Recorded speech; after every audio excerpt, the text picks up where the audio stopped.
Hi, and welcome back to another episode of Koi Talk Podcast. I'm Joe Mitchell, here again with Ricky Stoddart. How are you doing, Ricky? All right, buddy, how are you? Yeah, good, yeah. It's new season now. Everything's starting to move at Koi Wholesale, isn't it? We're starting to get lots of fish out of the door, a couple of new shipments again. Yep. So it's exciting times, It is, isn't mate. Fun time, as you'll see. Yeah, we're getting there. So wanted to come back again today and discuss something that I guess there's not really a lot of guidance out there, or you'll get very personalised opinion on what is the right way to go about building a koi pond. But I wanted to talk about it to what will resonate with the most people at the minute is building it on a budget. Yep. Because if you type into maybe Google how to build the perfect koi pond, you might be looking at tens of thousands of pounds. And the rest. Yeah. Yeah. So I guess, I've seen at Koi Wholesale and also in Japan about how they can build koi ponds to really bare minimum and keep them really cost effective at the same time. Absolutely. So what where do you stand on this in terms of the bare minimum, the essentials? I'm really, really glad you brought this up, to be honest with you, because I think obviously we have a habit of sort of swaying into the realms of certainly where me and Chris obsess in the koi world, but I'm really glad we can sort of bring it back to a basic level today, because a lot of everything I've wanted to do is all around, showing how accessible koi keeping can be. So I think that's going to allow us to sort of discuss this with the topic you brought up, to be fair. And yeah, I mean, I think I'm a prime example of what can be done on a very, very basic level with the koi pond.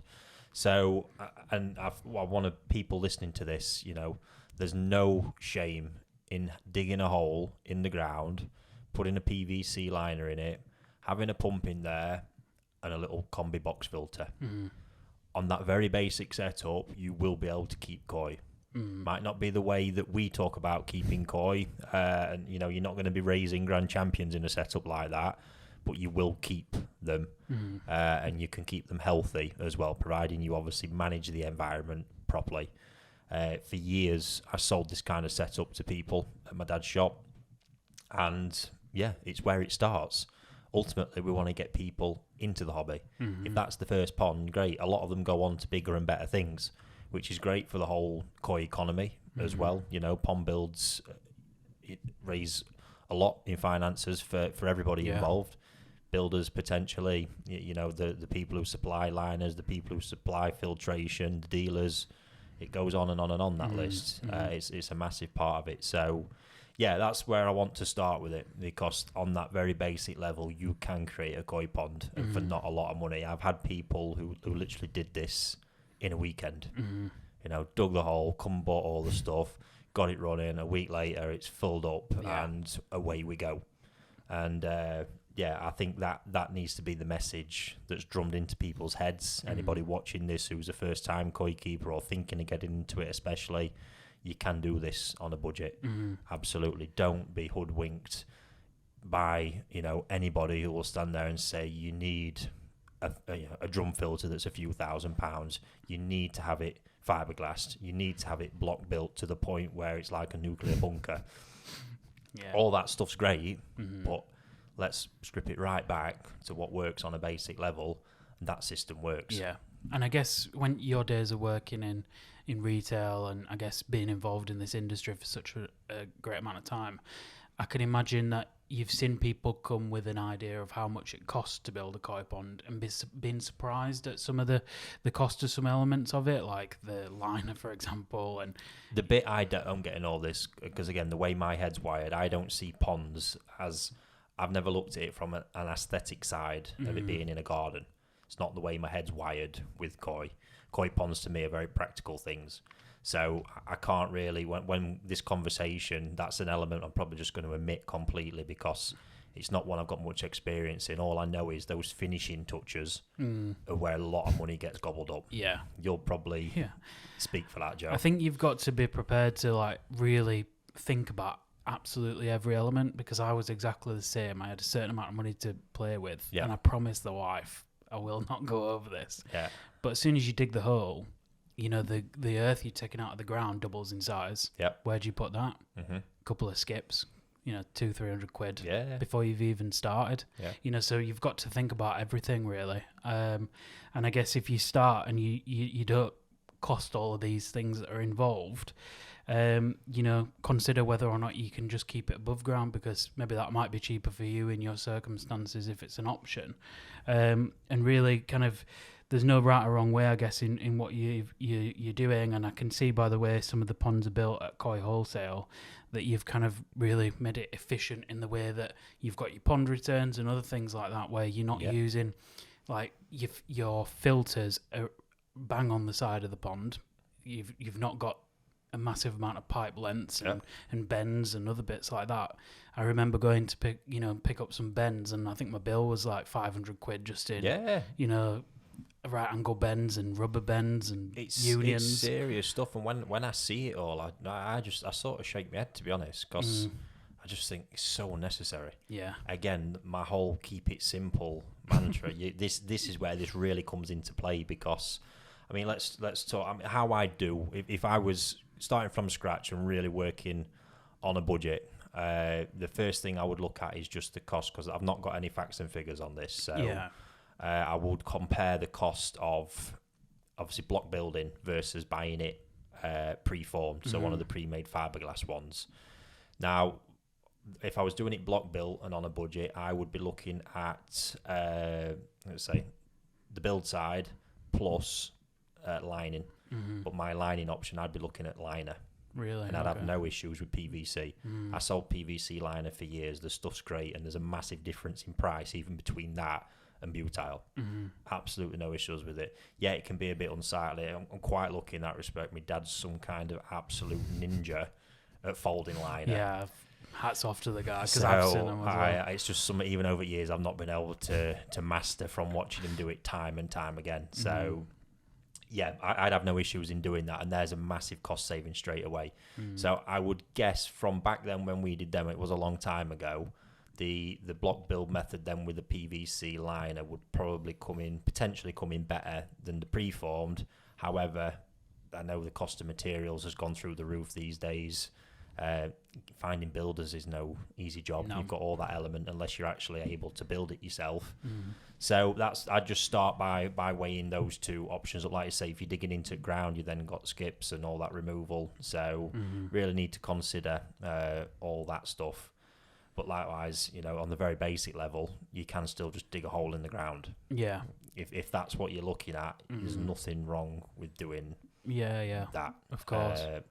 So that's where I'd be. I would always choose to go for a gravity-fed base system if I could, and install a bottom drain. But again, I want to stress, this is not a scenario whereby if you have to go pump-fed in the bottom of the pond, the fish aren't all going to die. No. It's just not the most efficient option. With a pump in the pond, you tend to get areas of big settlement around the pump, which it just doesn't draw in the same way. So bear that in mind, but you can work around it. People have done this for years.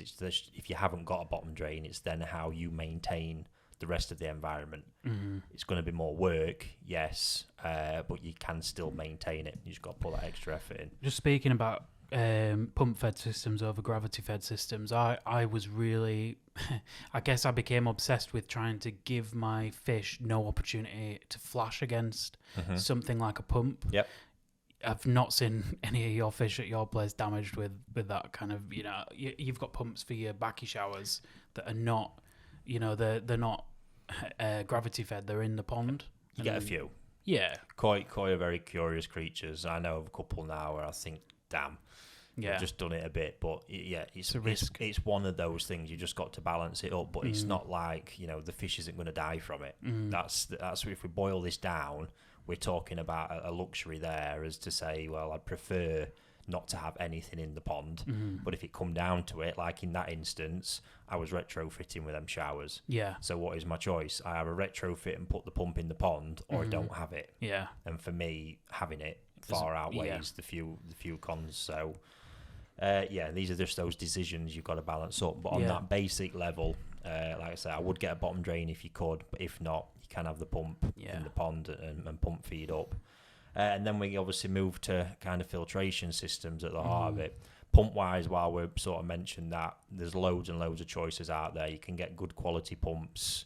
It is an area I would choose to spend a good amount of money on. If it, when you're budgeting with what you've got, the water pump for me is crucial because it is working 24/7, and you don't want to get tricked into the whole kind of false economy thing. With utility prices as they are these days, you can buy a cheap pump that might cost you a lot of money to run. So the more premium ones and ones that have lower warranties always scare me a little bit. I'm sort of thinking if they're only confident enough to put a 2-year warranty on it, when you've got someone like Oaza who'll slap a 5-year warranty on, exactly, straight away there, your arse is covered for 5 years and you're going to have a super efficient pump. That's the way I'm tempted to look at that. And it's what I did at Koi Wholesale. And I kind of think, like, if your pump goes and you're without it for at least 24 hours, that's a big issue, isn't it? Yeah. I mean, it's not, it's not the end of the world, but it's one of the biggest components keeping your eco. If your backy shower's off for 24 hours, that, can't really be good for it either, I guess, for your bio side of things and stuff. So yeah, then we move on to filtration. This is obviously been a massive part, and when you move into the kind of filter house, space area, this is where money can just get gobbled up insanely quickly. But it doesn't need to be the case, and this is actually where knowledge can really save you a lot of money. And I know if you're new to it, you're not necessarily going to have that, but why it's really worth doing the research and really speaking to people and actually spending a bit of time learning about filtration concepts. And not getting necessarily drawn in. If you're on a budget, you might not necessarily be able to have the luxury of a self-cleaning filter. Likewise, some people don't want them still. They like that hands-on approach to the maintenance. Something weirdly therapeutic about it. But, I mean, if you take the 1,200-gallon ponds in the main greenhouse, or the first greenhouse at Koi Wholesale, these to me are just phenomenal ponds for what they are. The most basic. So what we've got there is a plain block-built pond, single skim wall. Obviously, there's 5 in a row, and they're all interconnected, and the filter chambers and everything. So there's a lot of strength come from that side. Yeah. But you've got a 1,200-gallon pond with a block-built filter. It's a single 4-inch bottom drain on quite a short pipe run. I've used all solvent waste pipe, not PVC. It's just the plain black solvent waste stuff. Single bottom drain up into a brush chamber. The chamber was initially lined, and then we eventually painted them out because it was a bit of the liners had become a bit of a nightmare, to be honest. Into a brush chamber, and then we built a partitioning wall, and that passes from the brush chamber into a homemade fluid bed. And in that fluid bed is 300 litres of K1. And the footprint of the whole system is really, really small. Actually, it runs the width of the pond, but I think it's only about 2.5 to 3 feet in width. Which crazy. is crazy. And when you actually consider what that's got, brushes are still a very highly efficient mechanical filtration. The only problem with them is the maintenance is a pain in the arse. It's quite manual, it's quite involved, but it works. We built a flush valve into the brush chamber as well. In the biological side, in the fluid bed, we've got the pump cage sat in the bottom of the chamber with a homemade diffuser ring. It's not one of the ones you buy, it's just the LPD tubing that's positioned. We've actually got it just weighted down on bricks, cable tied to it, and holes drilled. That's it. Simple as. And then that returns straight up from there, passes through the UV. Again, not gone overboard on the UV. I've always worked on a quota of 10 watts per 1,000 gallon of water. So I think on them, they are 15 watt units running on them ponds. It comes up, passes through there and straight back in through the spray bar return. That is that system done. Then there's one air pump that feeds directly into the fluid bed. And we don't actually run aeration in the pond. No. Because the fluid bed acts as a very good aeration chamber. But you've done what I saw in a lot of the Japanese places, in the way that you return in the water back to the pond. Is a length of pipe with holes in it, blasting. Exactly. Like what you'd have in the top of a backy shower, the way the water sprays out of the pipe on the surface of the pond, like free aeration, isn't it? You can work degassing, aerating at the surface just through that agitation, and it creates decent circulation across the surface. Mm-hmm. So it works a treat. The results, as you will see this year firsthand, I mean, take the Tucano Sankis from the Secret Showdown event. Those things, you've seen what they've done already since the event. Absolutely flying in this small body of water. Yes, we've got the heat. Obviously, don't forget that bit. But even there, just a quick hack. And this is something someone asked me previously. Get a greenhouse. Mm-hmm. Yeah. I know it's not. This is that battle about aesthetics versus practicality. But it's 6 months of free heat. Yeah. It's remarkable. I had my first pond was in a little 20-foot Handyman greenhouse, and I got that magical water temperature all summer long, for a solid 5-month period at the very least. And it was free. Yeah. No cost involved. So it's just one to bear in mind, because again, little Handyman greenhouses aren't all that much to pick up. But that aside, the system performs. The biological capacity is vast. Mm-hmm. If you strip this right back, the cost of producing that versus going for a Nexus, for example. I mean, a Nexus is a great value for money system. Super compact as well.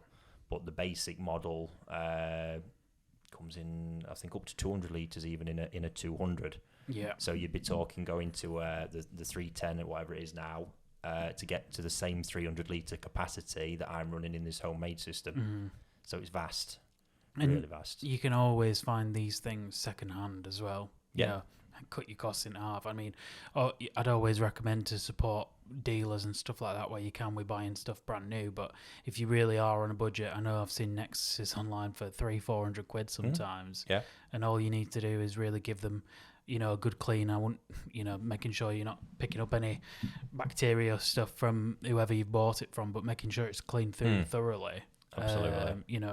The one thing I've always been told to make sure you do spend the money on is good valves. So if you've got a purge valve, not having a slide valve or something like that on something that could drain. But again, you've just got to know there's nothing wrong with slide valves, or just be aware they leak. Yeah. After a while, but you can go down. Talking of the black waste pipe, the Cottney coy ball valves. Mm-hmm. The handles are a bit stiff, always have been, but they work. Yeah, they do. And there's a massive price difference between one of those and the UPVC pressure valves. Yeah, huge difference. Mm-hmm. So this is just all things that adds up. But again, talking of that system I've got, there is none of that. No, there's one valve, one slide valve on the waste. Yeah. That's it. Mm-hmm. That on a basic level is how you can build up, and it's a proper koi pond. There's no disputing it. It delivers, and does the job. Skimmer lines. I mean, if you're outside and you're underneath a conifer tree, for example, you're gonna want a skimmer line when the leaves start falling and everything else. But if you're not surrounded by trees that are molting all the time, is it necessary? No, absolutely, and that's exactly what you come down to there. Even if you've got, falling leaves and stuff around it, is a skimmer still necessary? No, because you can just. I think the performance of them half the time is shit, to be honest. Well, I've found that my pellets go down the skimmer, and that the fish can still. Seems to be what they're very good at. Yeah. Is just sucking the fish food off the surface in. So yeah, and I think a lot of people these days opt to have pergolas and things like that over the pond, some kind of coverage, but.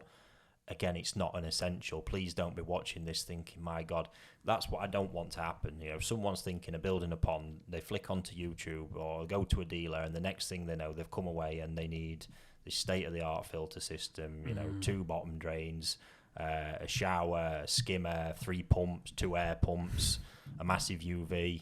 It's because you strip it all down. You don't. Yeah.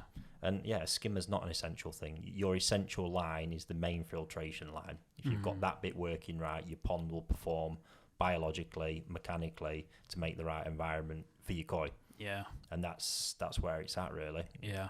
You're just describing me, to be honest, there. I did exactly all them things. Got 3 pumps, 2 air pumps, 2,000 gallon, which is not much bigger than your. No. And my skimmer line, like you say, it's just a Saki Hikari trap, but the fish can still know it's in there, so they just go stuck in the bloody guard on it. I'm curious to know, how did you get led down that path then, as a newbie coming into this? I just think, at the start, I wasn't given the correct guidance, I suppose, and so I already had an expectation of what I need to spend, so I had a budget in mind. Yeah.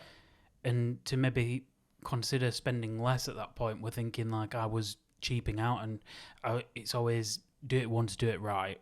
And so I thought to myself, I'm just going to add everything I can, and then back a shower, everything else. And I think it was that kind of FOMO, fear of missing out. If you've not got what someone else has got, then this is the stigma that needs to be shoved to one side. Yeah, because this is where you'll see my system I'm describing is far inferior to yours. Yeah. You would say, looking from the outside in.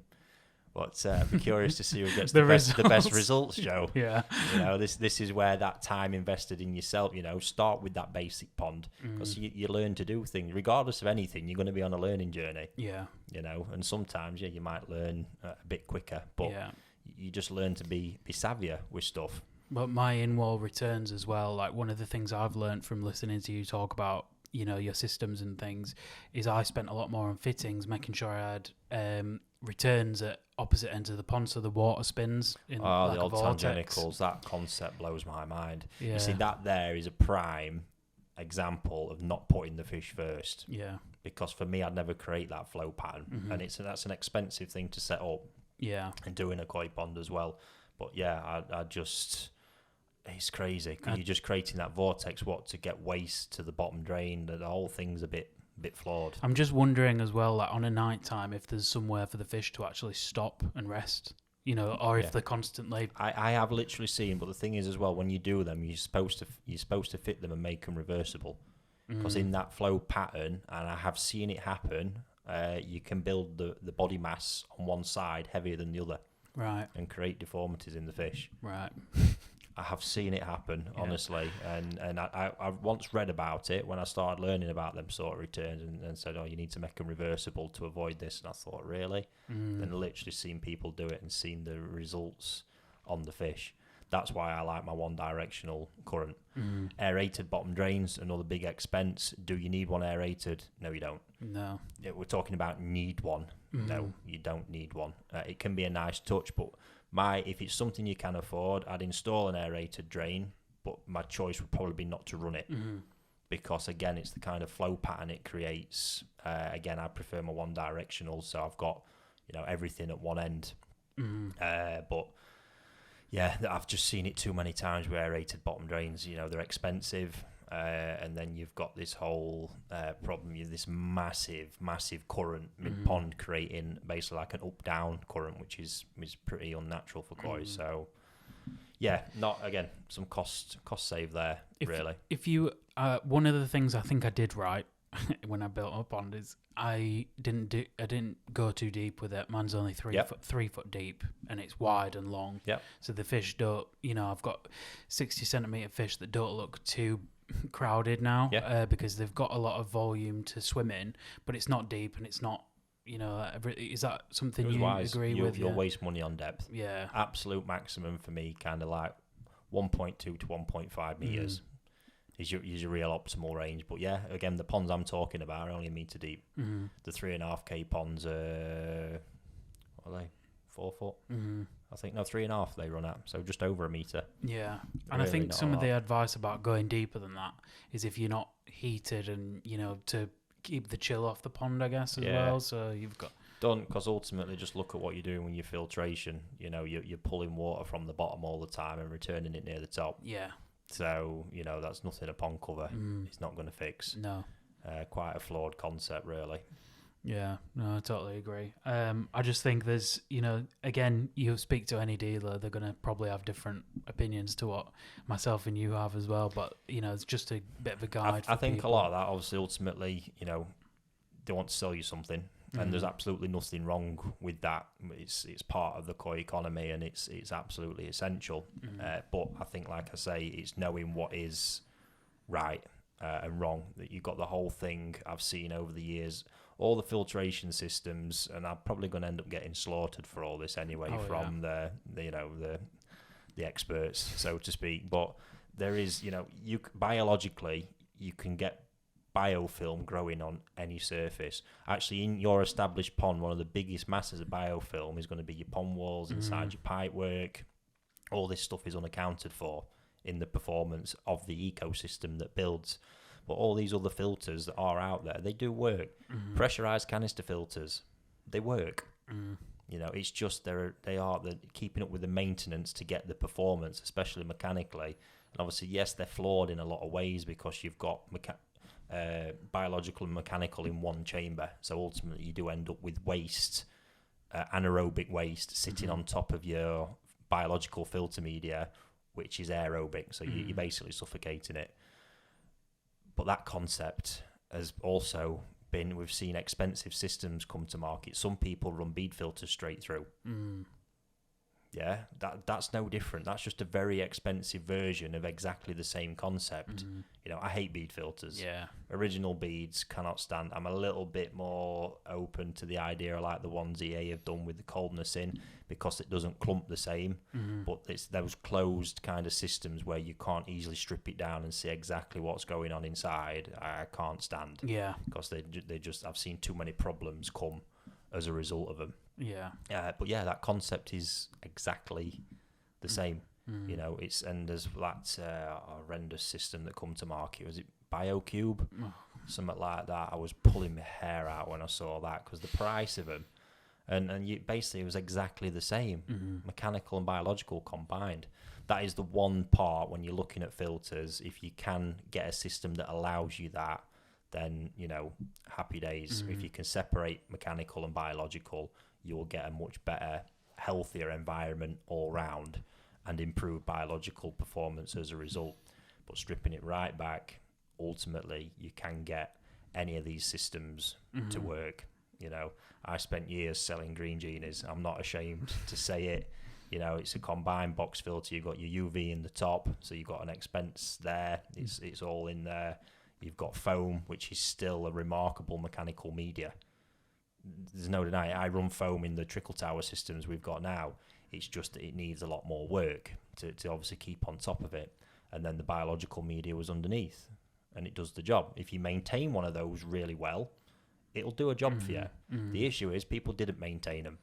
So they'd leave it because, again, through lack of understanding, they'd leave it for a month till the whole thing was just an anaerobic cesspit. You know, that's a problem. The one thing that I've always been curious about, and having gone to Japan and been like lifting up the little thing, what have you got in there? They haven't made the change yet to fluid beds, and they're still with JatMat. Yep. And I know that they're using their filtration differently, because what we're doing with our ponds is different to what they're doing, and they're changing probably a hell of a lot more water. It's but not even just about the water, that one. They actually do run them completely differently. Most breeders run the bottom drain directly to waste. It's on a standpipe. Right. So the one in the bottom runs straight to that standpipe, and they're purged daily.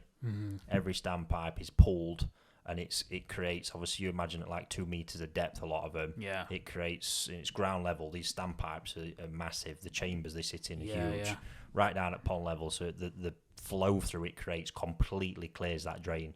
So I think this is an issue we have in the UK, is that bottom drains don't get purged with this kind of velocity because they're not set up in that same way. So yeah, they're running that system in that way, and then most of the bio or the rest of the system is fed mid-water. So it's actually taken in mid-water into more often than not settlement chamber, and then onto JatMat. The settlement chambers have the same kind of purge, but ultimately they're pulling much cleaner water into the filter in the first place, and that's how they run them.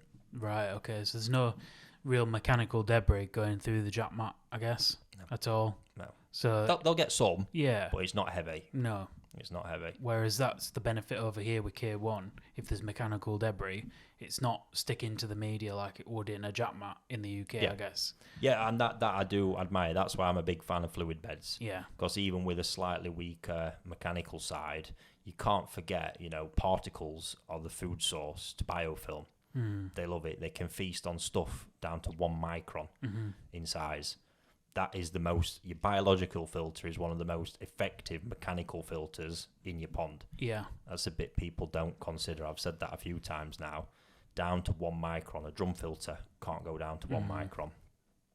You know, so you heavily rely on that biofilm to keep clarity in your pond, because it's the fine stuff that ultimately clouds the water. Yeah. And that's what drives people bonkers. So, you've got all these things to consider. But like I say, on the basic level, a lot of those cheap systems out there will get you started. Completely know over time you'll want to change it as you learn. That's why, to be honest with you, even sometimes a homemade system to begin with, if you've not got the money to buy something pre-made, is going to do the job for you. Yeah. And you'll get far more bang for your buck. And if you take that system I've described of mine, I mean, Christ, it performs like a beast. So, and you wouldn't need, and most people wouldn't need the 300 litres of K1. You could get away with much less because it's the heavy feeding levels and stocking that I need that. Other concepts as well. Do you need shower filters? No, you don't need them unless it's what you choose as your main biofilter. Yeah, to me, there's more efficient ways. So, like submerged systems, you're probably going to get more bang for your buck than with showers. And then you've also got the added thing of you're going to need bigger pumps to run showers effectively. But in saying that, I've just sort of contradicted myself that my systems, again up at Koi Wholesale, the outside ones run on them trickle towers we own made. Yeah. They're pumped directly from a bottom drain up. They were made from stacker boxes that we found really, really solid, sturdy ones.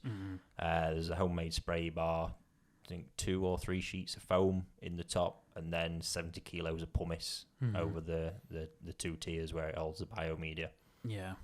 Those ponds perform like demons. Yeah.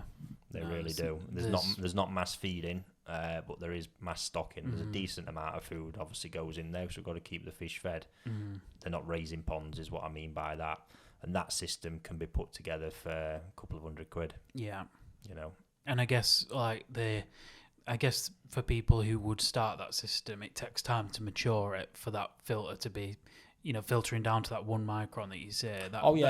Completely. To begin with, people are going to, maybe get foam on the surface and other bits like that. And the reason I went for building those systems at that time as well, is I actually had Easy Pods on there at one point, pump fed. And I found the pump fed Easy Pod a bit of a nightmare. The cleaning process was really slow, waiting for them to drain off, fill up, drain off, fill up on a 2-cycle clean. I think I had over 20 of them. It was mental. It takes us less time to strip the foam down, jet wash it, and put it back. Yeah.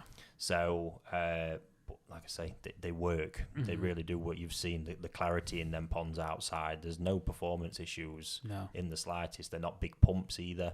Turning over once every couple of hours. So you can do it that way if you're prepared to put the time in with the maintenance side of it. But other than that, please don't think you need these big grand showers with the massive pumps. They are an addition, like I've made in the big growing ponds, to really, for the pond to perform at really, really high levels. So yes, they're a nice addition, but not a necessity. Yeah. And I think if we're talking about showers specifically, some people are just going to say you need, Momotaro back your house media.